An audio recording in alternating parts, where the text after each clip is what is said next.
வணக்கம் தோழர்களே. இன்றைக்கு தமிழ் அறிவியலை பற்றி பேச இருக்கின்றேன். நான் பல பதிவுகளை போட்டிருக்கின்றேன். தமிழர் கண்டுபிடித்த அறிவை மலைமாற்றி ஏமாற்றிவிட்டார்கள் என்று. இப்போது மொத்த தமிழையும் ஏமாற்றுவதற்காக திட்டம் போட்டிருக்கிறார்கள். எனவே இந்த பதிவை நான் போடுகின்றேன். எனக்கு சப்ஸ்கிரைப் செய்து ஆதரவு தாருங்கள். வாங்க வீடியோக்குள்ள போகலாம். 7ஆம் அறிவு தமிழர்களுக்கு 3ஆம் அறிவை புகட்ட பார்க்கும் மனிதர்கள் தேவையா என்பதுதான் என்னுடைய பதிவு, என்னுடைய கருத்து. 7ஆம் அறிவு என்றால் நான் தமிழை 3ஆம் வகுப்பு தான் படித்தேன். ஆசிரியர் முன்பு நான் படித்த படிப்பு 3ஆம் வகுப்பு தான். ஆனால் இன்றைக்கு நான் ஆங்கிலத்தை படிப்பேன். ஆங்கிலத்தை சரளமாக படிப்பேன். இந்தியை எழுத்து கூட்டி படிப்பேன். தெலுங்கு பேசுவேன். கன்னடா நன்கு பேசுவேன். மலையாளம் பேசுவேன். எனது குடும்பம் ஒரு மகள் கேரளா திருச்சூரில் இருக்கிறார்கள். திருச்சூர் பக்கத்தில் இருக்கிறாங்க. ஒரு மகள் பெங்களூரில் இருக்கிறாங்க. ஒரு மகள் சென்னையில் இருக்கிறாங்க. நான் டெல்லிக்கு போயிருக்கிறேன், மும்பைக்கு போயிருக்கின்றேன். 3ஆம் வகுப்பு படித்த நான் இவ்வளவு செய்யும்போது இன்றைக்கு தமிழர்கள் மொத்தமாக +2க்கு மேல் அனைவரும் படித்திருக்கிறார்கள்.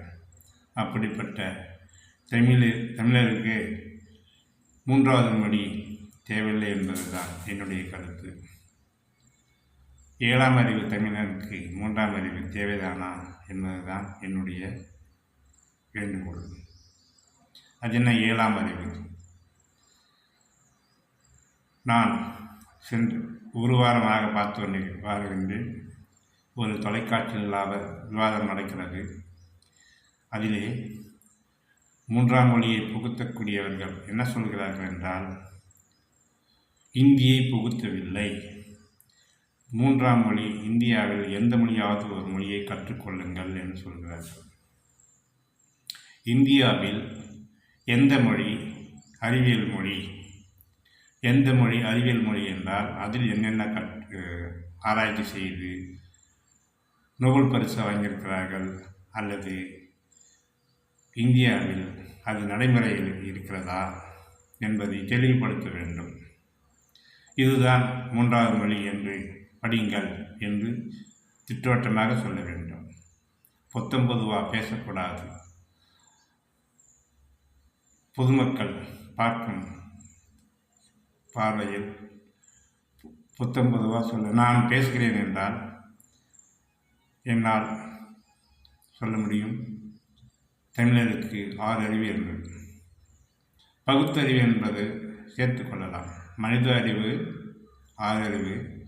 அதற்கு மேல் மூட நம்பிக்கை உள்ளவர்களை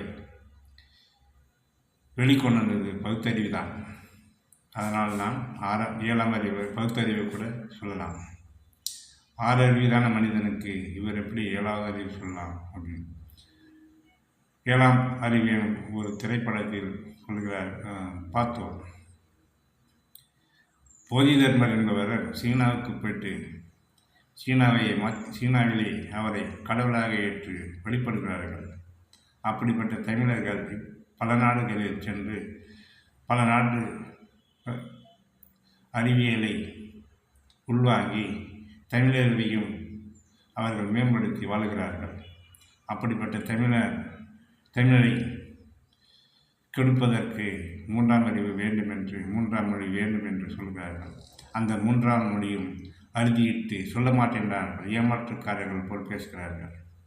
தமிழர்களே, நான் சொல்வதை நீங்கள் அடிக்கடி பார்க்கணுன்னா எனக்கு சப்ஸ்கிரைப் செய்து ஆதரவு தாருங்கள். தமிழர் அறிவை பல கண்டுபிடிப்புகள் இருக்கிறது.